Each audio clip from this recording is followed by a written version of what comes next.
Boa noite. Nesta quinta-feira, a gente conversa com o jornalista Saulo Vale e mais, Marleide Cunha, do PT, é escolhida líder da oposição na Câmara.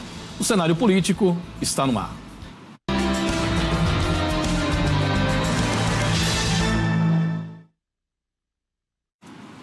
Olá, boa noite. O cenário político está no ar. Sejam todos bem-vindos. Começando aqui o nosso cenário político. Você pode participar no programa através do nosso Instagram.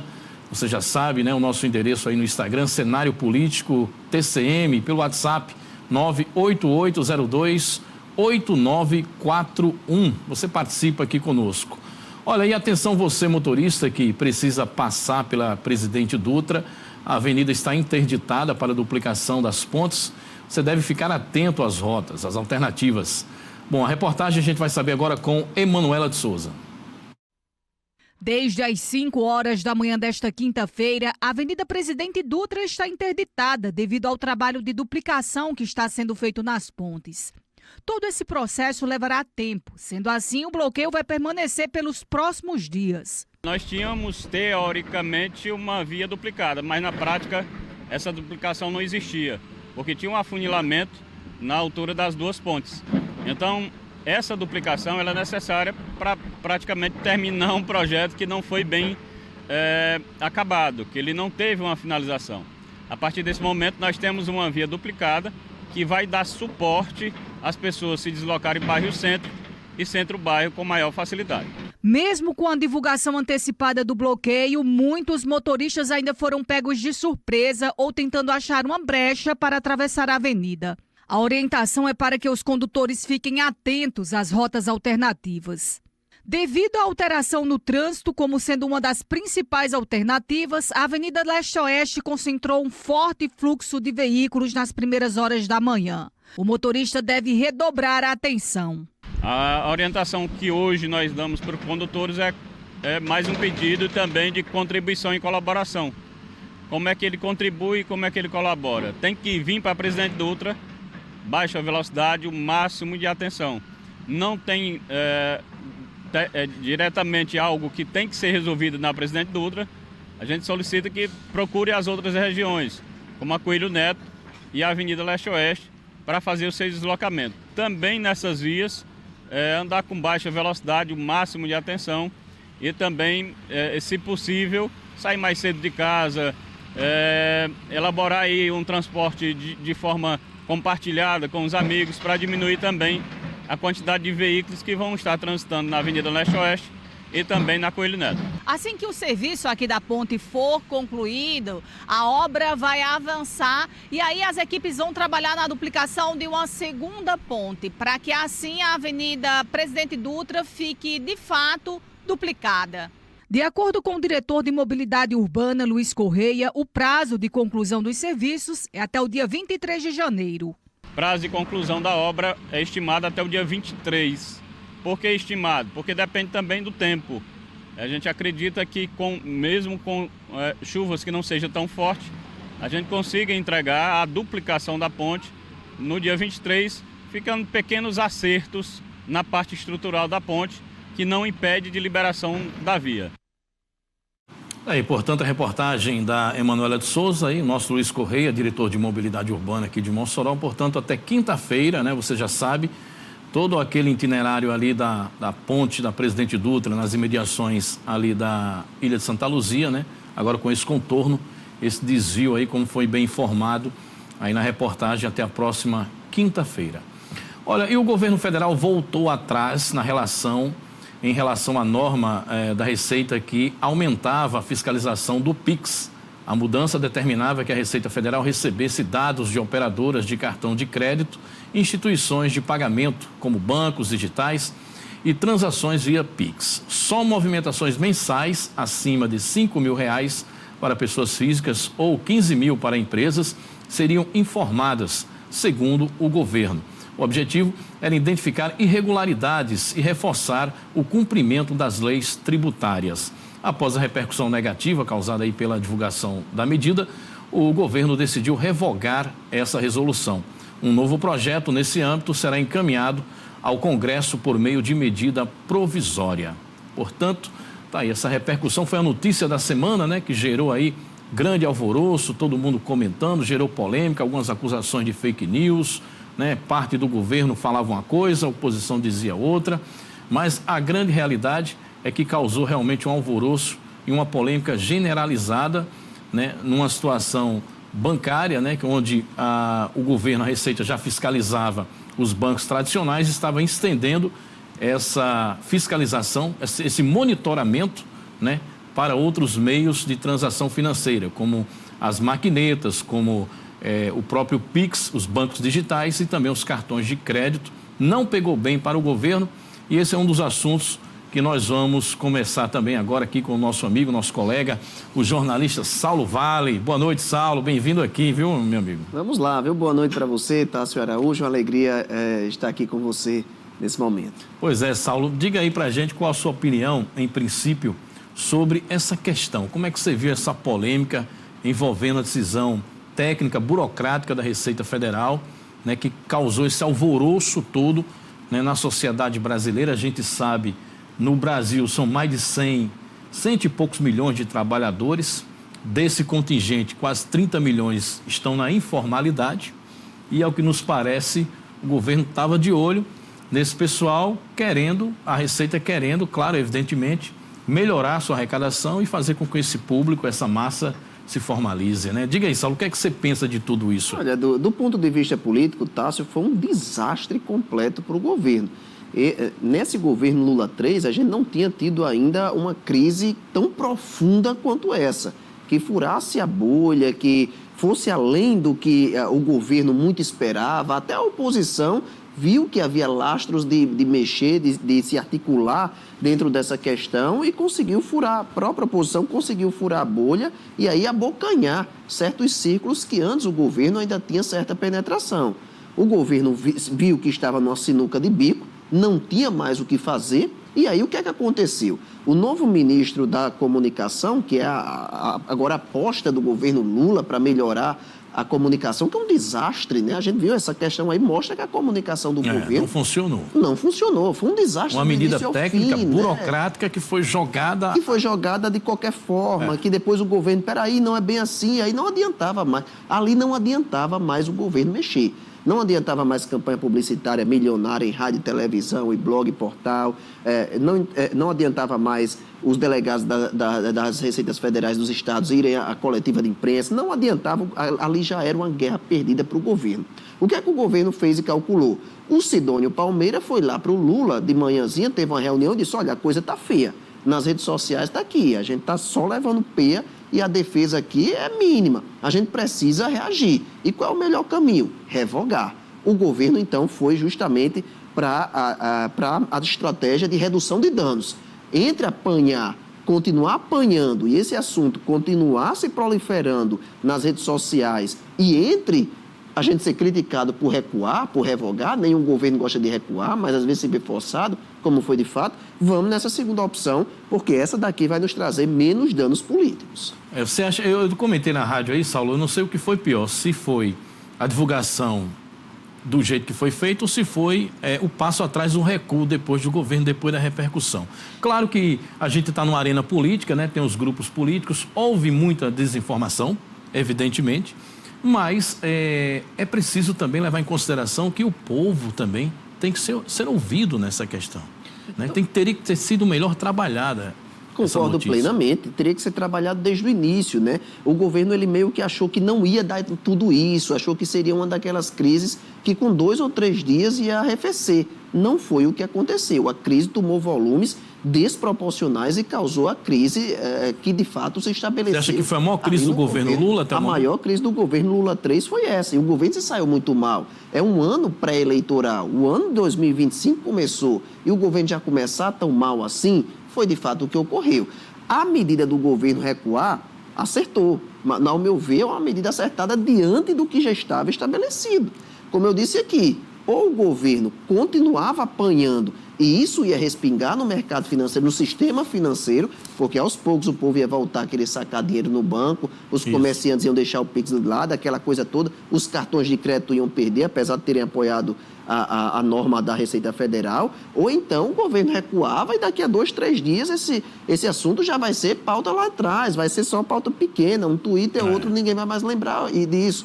Politicamente, o governo foi um desastre na comunicação ao colocar e, politicamente, o governo acertou em recuar, ainda que tenha sido um remédio, mas um remédio extremamente amargo. E agora, rapidamente, a gente tem apenas 30 segundos, medida provisória, né? A proposta vai continuar o assunto agora por meio de medida provisória. Tu acha que vão melhorar, arregimentar alguma coisa aí para mudar a medida provisória que foi lançada hoje, né, que proíbe que haja taxações, né, aumento de tributações ou mesmo preço diferenciado no Pix, foi mais uma resposta do governo para tentar acalmar as pessoas e dizer, olha, tomamos alguma medida para garantir, né? Foi mais isso do ponto de vista político, do governo tentar mesmo dar uma resposta e acalmar os ânimos ali da população que estava realmente atrás de respostas. A Prefeitura de Mossoró deu início a uma nova etapa para matrículas na rede municipal de ensino. Vamos lá, vamos à reportagem. Alunos novatos com deficiência, transtorno do espectro autista e comprovada vulnerabilidade econômica já podem realizar a matrícula para estudar na rede municipal de ensino. A solicitação de vaga pode ser feita até a sexta-feira, dia 17 de janeiro. Nós chegamos agora na etapa de novos alunos. Aí essa etapa de novos alunos, ela segue algumas subdivisões. Nós iniciamos essa semana com os novos alunos com deficiência e comprovada vulnerabilidade econômica.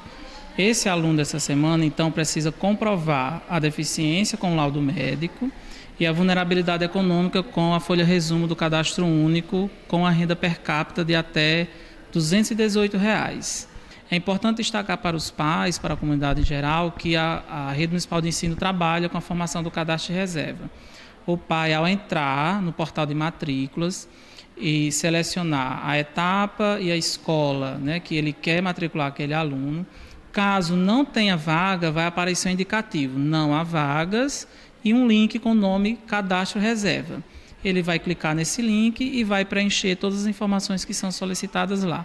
O portal é bastante intuitivo, não tem nada que apresente dificuldade no preenchimento das informações, são informações pessoais da criança e do responsável, né? Então, ele preenchendo, finaliza, salva o comprovante. Após realizar a matrícula online, o responsável pelo estudante tem até 48 horas para comparecer na unidade na qual solicitou a vaga e entregar a documentação comprobatória exigida. Caso os documentos não sejam entregues no prazo, a matrícula não será efetivada e a vaga retorna ao sistema.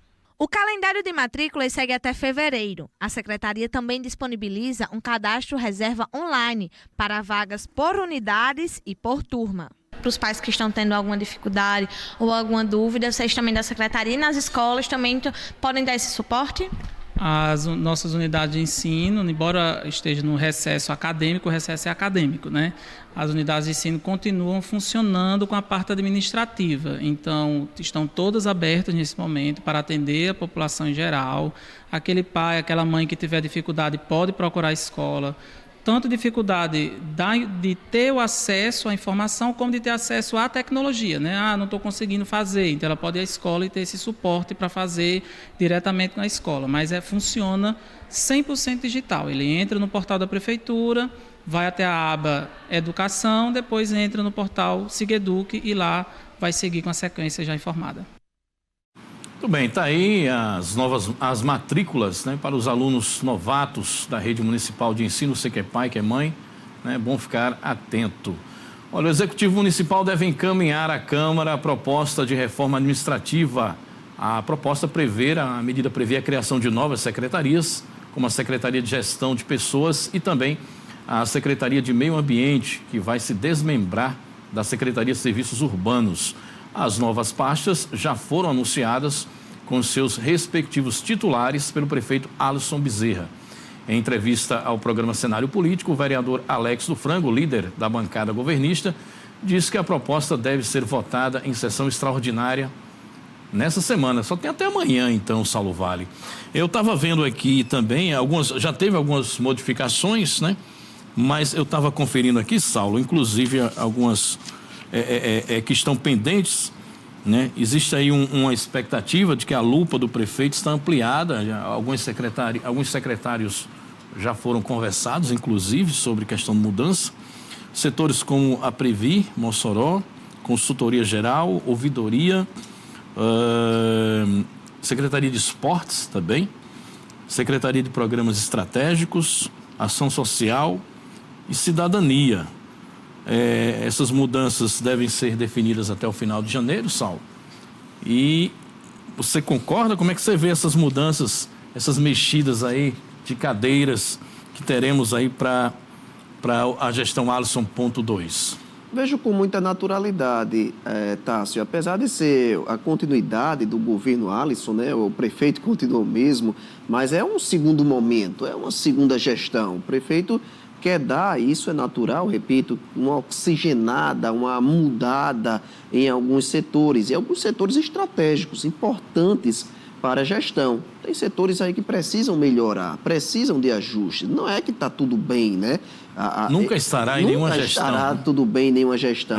Ele foi reeleito numa votação muito expressiva, né? Invejavelmente, a maior votação da história de Mossoró, Alisson teve 113.121 votos. Mas Alisson, ele tem uma pegada muito importante, que eu acho, que é de trabalhar muito com pesquisas. Ele trabalha continuamente com pesquisas, não é só em momento eleitoral ou a vésperas de eleições. Ele trabalha com pesquisas, e aí as pesquisas mostram onde é que está uma insatisfação, onde é que precisa melhorar, onde é que as pessoas dizem que precisa ajustar ali, e o governo vai tratando isso paulatinamente, né? Desde o início da semana passada, que tem mudado secretarias e que tem anunciado. Você mesmo colocou aí que até o final desse mês agora, deve anunciar aí novas secretarias através do que ele chama de uma reforma administrativa, que me parece realmente uma reforma administrativa muito ampla, porque realmente está mudando aí com quadros importantes dentro ali do governo. Provavelmente, se entrar amanhã, né, na Secretaria da Câmara, a proposta da reforma deve ser apreciada numa extraordinária. Na semana que vem. Pode ser na semana que vem. A reforma, para ela ser aprovada, não quer dizer que todos os secretários já tenham que ser nomeados ou anunciados, os novatos, né? A reforma ela vai aprovar a quantidade de secretarias, as nomenclaturas, as fusões de secretarias, as novas secretarias que vão sendo criadas. Então, a reforma ela prevê um organograma, vamos dizer assim, novo dentro da prefeitura. Então, aí a prefeitura ela tem pressa, pelo menos até esse mês, né? O prefeito, na verdade, de que até esse mês, na verdade, aprove essa reforma da Previdência, da reforma administrativa, sancione e aí passe a valer com a nomeação de fato de alguns dos secretários em pastas que estão sendo criadas. Porque aí já termina janeiro, todo mundo nos seus devidos lugares. Em fevereiro começa a gestão municipal e todo mundo nas suas respectivas pastas. É isso aí. E essa secretaria que foi criada agora, que foi anunciada, né? Não está criada oficialmente, essa gestão de pessoas, Saulo, como é que você vê, que você enxerga a criação dessa nova pasta? Eu estava até comentando na rádio outro dia sobre esses problemas que foram criados agora, final do ano, questão do ponto eletrônico. Eu achei até que o governo pagou um desgaste desnecessário em relação a isso, em razão de um dispositivo eletrônico que não funcionou e que obrigou os servidores a ir lá, comprovar, levar o boleto da máquina, eu esqueci o nome agora. Mas você acha que vai nesse viés também aproximar ou melhorar essa eficiência junto ao servidor, não? Olha, o primeiro mandato agora do governo Alisson, ele passou por alguns momentos de rugas, vamos dizer assim, entre o serviço público municipal, especialmente, claro, o servidor efetivo, e entre a gestão municipal. Faltou ali, às vezes, por muitas vezes, interlocução da gestão junto ao funcionalismo público municipal, né? Algumas vezes faltou diálogo, poderia ter havido ali um diálogo mais intenso, mais claro entre um e entre outros. O prefeito, ao meu ver, ele cria essa pasta, que é uma pasta de uma tentativa de se aproximar com os setores do funcionalismo público municipal efetivo, justamente nessa pegada, numa pegada de tentar aí agrupar, numa pegada de tentar trazer não só o servidor comissionado ou o servidor terceirizado, mas o servidor efetivo aí em alguns dos setores que precisa trazer mais para perto, seja o professorado, seja alguns setores da saúde. A pasta não está tão clara como é que a pasta de fato vai atuar nessa proximidade que a pasta prega de ter com o funcionalismo público municipal. Isso a gente só vai ver com o desenrolar da pasta. Que ações essa pasta terá? Como é que essa pasta tenta se aproximar, ou dessa secretaria vai tentar se aproximar do servidor público municipal. Mas acho que é uma assertiva do governo de tentar, num segundo momento, nesse segundo mandato, também ajustar discursos, ajustar diálogos e tentar agrupar ali setores do funcionalismo público municipal. Das mudanças que foram feitas, alguma lhe surpreendeu?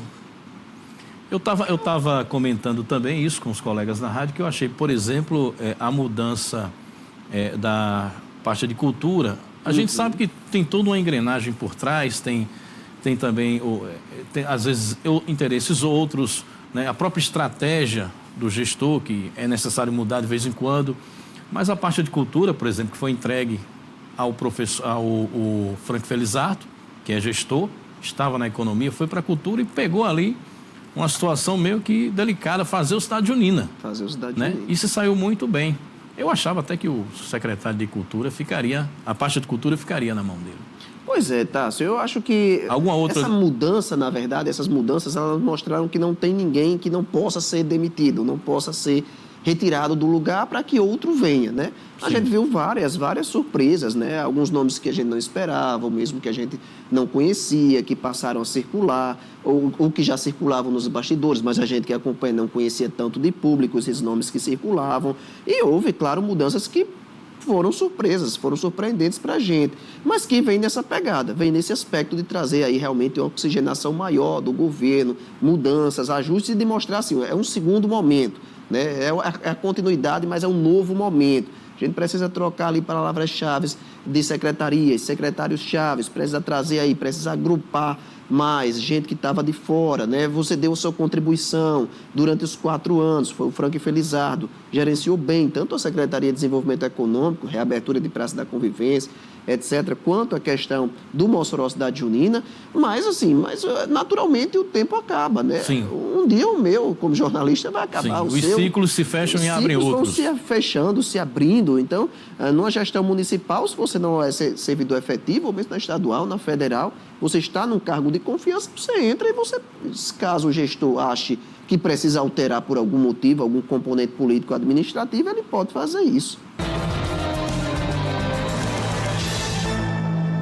Olha, na próxima semana o município de Mossoró vai realizar a Conferência Municipal do Meio Ambiente. O encontro servirá para a construção de novas políticas públicas. Vamos aí à reportagem com a Emanuela de Souza.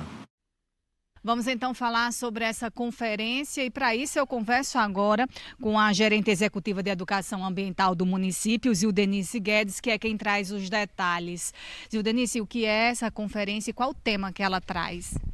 É uma satisfação, né, estar conversando com você e também com quem nos acompanha. Nós estaremos na próxima terça-feira, dia 21, realizando a Conferência Municipal de Meio Ambiente, né? Então tem como tema discutir sobre as mudanças climáticas, né? E como que as cidades elas precisam se preparar e pensar, né, nos cenários de adaptação, de mitigação, de transformação ecológica frente a esses desafios. Então nós estamos convidando toda a população a se fazer presente, né? Já abrimos as inscrições, inclusive, e durante o dia todo nós estaremos reunidos em que nós nos distribuiremos em GTs, né, que são os grupos de trabalho, e esses grupos de trabalho terão seus coordenadores, porque a finalidade da conferência é nós estarmos construindo propostas em nível local, né? Essa é uma etapa agora voltada para os municípios, então em todo o Brasil está acontecendo as conferências municipais, então Mossoró, né, atende também a esse chamado, né, digamos assim, e aí ao final da conferência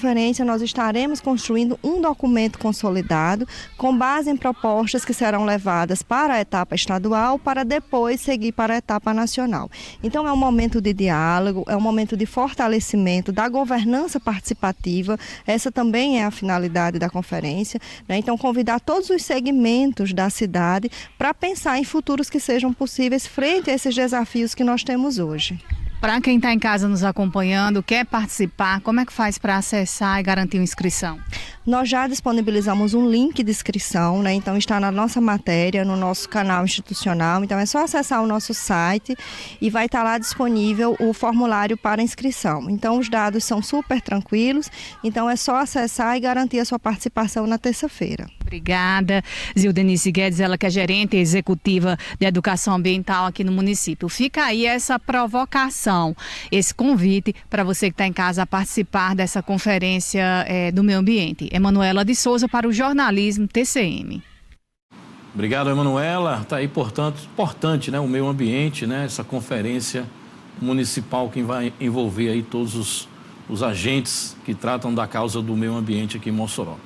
Olha, a vereadora Marleide Cunha foi escolhida hoje como líder da oposição na Câmara.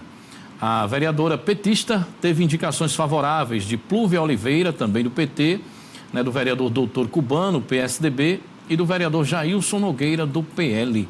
Os vereadores Mazinho, do Saci, do PL, e também o vereador Cabo Davidson, do MDB, não compareceram ao encontro para a escolha da liderança. Nós tivemos também essa semana a escolha de Alex do Frango, pelo lado governista, e agora, Saulo, a escolha de Marleide Cunha, pela oposição. Como é que você vê essas definições de lideranças? Definição de liderança de Alex acontece num momento em que a bancada governista está muito tranquila, né? Você tem aí dos 21 vereadores, a bancada de Alisson tem 15 vereadores, né? Então aí é um número que você tem folga para aprovar o que quiser e para derrubar o que quiser derrubar, né? O governo começa um segundo mandato de uma forma muito tranquila no âmbito da Câmara Municipal, sobretudo pelo tamanho de sua bancada e pelo alinhamento político que tem com o atual presidente da Câmara de Mossoró, que foi líder do governo Alisson durante 4 anos, nunca deu trabalho ao governo, pelo contrário, foi um líder realmente de pulso ali à frente da bancada governista, que é o vereador Genilson Alves. Então, da parte do governo, escolha por Alex do Frango, ali feita para presidir, escolha natural de Alex do Frango para presidir aquela bancada. Da bancada de oposição, você tem uma situação mais desafiante, vamos dizer assim. Porque, veja bem, antes mesmo aqui de começar a minha fala, você falou aí de que na reunião da bancada de oposição, que naturalmente teria 6 vereadores presentes, só tinha 3, né? A escolha da liderança só tinha 3 pessoas para escolher quem? Marleide, Plúvia e Jailson Nogueira, PT e PL. Já pensou? Sui Coisa generis. tônica, né? Sui generis mesmo. Você tem o PL em nível nacional do Bolsonaro, o PT em nível nacional do Lula, aqui em Mossoró estão todos juntos. Junto e misturado, não, só junto mesmo. Junto. E essa união deles, Tássio, não começou agora, vamos dizer assim, foi oficializado agora. É mais ou menos aquele fica, né? O fica e o namoro, já estavam ficando, agora estão namorando, né? Porque na campanha eleitoral ficou muito claro que havia uma junção ali do própria campanha que o PT integrava e da campanha que o PL integrava, apesar de terem candidatos à prefeitura diferenciados. Mas a gente via ali ações que eram coordenadas nos dois, que é, para mim, natural, e até foi uma medida acertada, apesar de não trazer os louros que pretendia trazer, que seriam votos maiores. Mas, enfim, a bancada de oposição ela tem aí o desafio de que é pouco numerosa e é, como você pontuou aí a palavra pegando sui generis, porque você tem pessoas que pensam muito diferentes. 2 espectros extremos. 2 espectros extremos lá de PL e PT. Você tem a Marleide e o Jailson Nogueira, a Marleide Plúvia de um lado, o Jailson Nogueira de outro, na mesma bancada. O que é que tem a ver eles dois? Nada. Você o que entende... é que Marleide pensa, o que é que Jailson pensa sobre determinados temas? Eles sentam numa mesa, só pode comentar sobre o governo Alisson. Se comentar sobre direitos humanos, sobre questões relacionadas às mulheres, isso, pautas identitárias, LGBT, pautas identitárias, etc. Sindicalismo vai começar uma confusão. Vai divergir. Vai divergir. Tranquilamente. E aí você teve os vereadores que faltaram, né? O Cabo Davidson e o Mazinho do Saci, que é do PL. Eles disseram que enviaram aí uma justificativa que, sinceramente, eu acredito que foi uma balela. Não foram para dar recados, né? O próprio doutor Cubano tentou ir para o governismo. O governo parece que não deu muito cabimento, né? Pelo menos até agora. Né? Continuou na oposição, foi para a reunião. Cabo Davidson não nem dá disse cabimento, que sim. É boa essa aí. Cabo Davidson nem diz assim, não, se é oposição, situação. Não, fica tergiversando, não diz o que é que quer. Independente. Esse negócio de independente é lorota dentro do parlamento, seja municipal, estadual, federal. Ou você é oposição ou você é governo, né?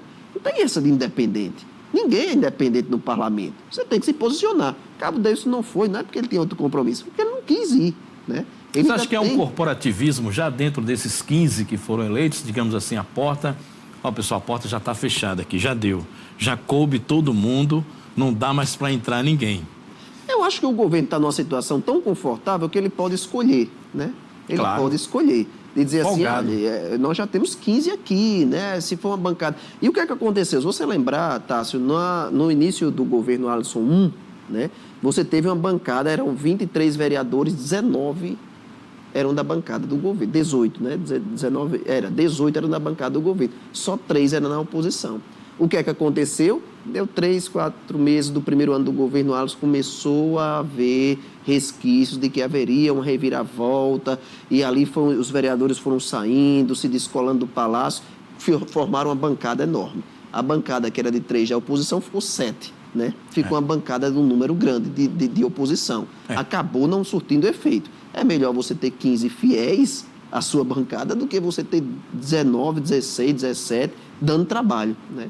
Dando trabalho ali numa bancada que é aquele de ser da bancada do governo, mas vez por outra manda recado para o governo, enfim, quer entrar em mais negociatas, quer mais uma secretaria, senão vai romper, aquela coisa mais toda, indicações, quer mais cargos, fulano está com mais cargo que eu, começa a ciumeira, né? Aquela coisa toda. Acho que o governo está num número tão confortável que dá para ele escolher quem é que vem, quem é que fica. Pelo menos assim, alguns, né? Por exemplo, a Marleide e a Plúvia, absolutamente, desde sempre são oposição. Eu considero a oposição genuína. Nata, né? A oposição que decidiu ser oposição desde o início. Não tem como. Não tem qualquer diálogo, né? Talvez o vereador Cabo Davidson, o vereador doutor Cubano, porque ambos já manifestaram simpatia à gestão, estejam em oposição por circunstâncias da condição. Por circunstâncias. Né? Esse pessoal aí, pode ser que amanhã a gente noticie aqui que foi integrado. E os atuais que estão, há de se ressaltar também, Saulo, que haverá uma observação de comportamento também. Principalmente nesse primeiro ano aí. Como é que vão se postar em cima disso que você está falando? Né? E eu acho que a Marleide ela foi escolhida também pela experiência política que ela tem. Sim, Marleide tem um nome, inclusive, cogitado para a candidatura já em 2028, uma prefeitura de E você Mossoró. veja que Marleide foi a única que sobrou, né, da bancada de oposição passada. Você pegar a bancada de oposição passada que eu acabei de citar aqui, ou não foram nem candidatos, porque não tinham nem viabilidade política, ou quando eles foram às urnas, não tinha voto, né? Se afogaram nas urnas, né? Não tiveram votos necessários para a eleição. Marleide foi a única que sobrou. E sobrou com uma quantidade de votos até surpreendente, né? Alguns achavam que era mais fácil Plúvia entrar do que Marleide. Não foi o que aconteceu. Plúvia teve mais votos do que Marleide. E ela está no segundo mandato, então ela está madura para ter aí. Marleide foi secretária no primeiro mandato, então ela tem uma maturidade, uma expertise para liderar e para ser a liderança da oposição. E Marleide também capitania agora, dentro do próprio PT, nas alas internas divergentes da atual presidente, deputada Isolda, uma nova chapa, né? O PT está construindo uma chapa para disputar o diretório municipal. O diretório municipal. Você vê aí que uma coisa é o PT na Câmara, outra coisa é o PT quando se fala de disputa para o diretório municipal. A ala do PT, o PT de Marleide, vamos dizer assim, quer a direção, a presidência do PT municipal. E o PT de Isolda, que é a presidente do PT, vai lançar um nome, que não é de Isolda não pode mais ser candidato. Isso. Vai lançar algum outro nome. Então, as duas vão entrar num duelo. Esse duelo vai ser amigável? Não sei, mas nem sempre foi. Num passado muito recente, Marleide e Isolda não chamassem as duas para tomar café juntas, senão a coisa ficaria feia ali, né? Depois elas vieram a amenizar, tirar fotos, vamos aqui se ajeitar, nós duas, a gente pode, se a gente se esfacelar, vai beneficiar o governo Allison, vamos aqui se ajeitar. Agora é o teste de fogo para as duas, que tem 2 temperamentos fortes aí, 2 correntes que são fortes no PT, e as duas querem aí a presidência do partido em Mossoró. Muito bem, um abraço para o nosso amigo Raimundo Nonato, o Cinquentinha, acompanhando a gente também aqui. Um abraço, Cinquentinha. Saulo, a eleição da FEMURNE, que escolheu aí o prefeito, ex-prefeito de São Tomé, Antelmar Ferreira, né? O Babá. Babá. Teve apoio de Rogério Marinho, de Stevenson. Babá Pereira, né? E do outro lado, uma candidatura que emergiu de última hora, já com prazo de validade esgotado, em tese teria o apoio do governo, de Fátima, de Walter, de Ezequiel Ferreira, e acabou sendo derrotada. Aí eu já vi que tem 2 blocos já se apresentando como se fosse uma pré-temporada do que nós podemos ter aí em 2026. Você enxerga dessa maneira também? Você acha que essa eleição da FEMURNE é relevante em relação ao futuro político? Eu acho que ela é relevante, mas estão exagerando, sabe? Né? Eu acho que ela não seja crucial para... dourando a pílula. 2026. Tenha calma, né? E aí eu vou explicar o porquê. Obviamente, você ter o controle da FEMURNE, como o Rogério Marinho, que é senador e que vai ser candidato a governador, agora passou a ter, a partir da eleição de Babá, é bom para Rogério, né? Ele vai ser candidato, ele quer ter o apoio de um número de prefeitos muito forte. Quem é que não quer ter apoio de um prefeito? Eu queria ter apoio de um prefeito se eu fosse candidato. Você queria. Por quê? Porque você chega lá naquele município, você já chega com um palanque, né? Você já chega com um prefeito. Às vezes você não sabe nem o bairro que vai chegar, já tem um prefeito ali que muitas vezes vai ser o coordenador da sua campanha naquele município. Mas não quer dizer que você vai sair na frente. Fátima Bezerra, quando foi candidata agora à reeleição em 2022, tá? Se eu estiver me alongando, pode cortar. Teve pouquíssimos prefeitos apoiando ela. Henrique Alves contra Robinson, em 2014, Henrique tinha mais de 100 prefeitos dos 167. Henrique perdeu para Robinson, que tinha pouco mais de 50 ali em 2014. O número de prefeitos é importante? Mas não é crucial, não é definitivo numa eleição majoritária como governador. Perfeito. Então tá aí, gente. Nós conversamos com Saulo Vale, jornalista, foi nosso entrevistado de hoje. Falamos de política local, nacional. Obrigado, Saulo. Boa sorte no trabalho. Blog saulovale.com.br, né, Saulo? Sim, lá no Instagram, viu? Me siga lá. @blog Saulo Vale. Obrigado, viu, Vonô? Valeu. Alegria sempre estar aqui. Um grande abraço. Vonô não, Tássio. Faz parte. Obrigado, Saulo. Gente, um abraço para vocês. O cenário político termina agora. Voltaremos amanhã às 19h20. Uma ótima noite.